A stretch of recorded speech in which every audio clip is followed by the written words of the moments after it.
YTV ఛానల్కు స్వాగతం. నేటి ముఖ్య వార్త.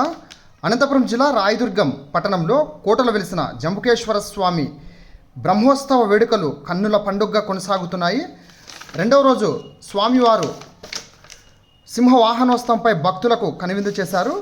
అంతకుముందు స్వామివారికి ప్రత్యేక పూజలు నిర్వహించడం జరిగింది. అనంతరం స్వామివారి ఉత్సవమూర్తిని సింహవాహనోత్సవంపై కొలువుదీర్చి పురవీధుల్లో మంగళ వాయిద్యాల నడుమ ఊరేగింపు కార్యక్రమాన్ని నిర్వహించడం జరిగింది. అడుగడుగున భక్తాదులు పెద్ద ఎత్తున హారతులు చేపట్టి స్వామివారిని దర్శించుకొని మొక్కులు తీర్చుకోవడం జరిగింది.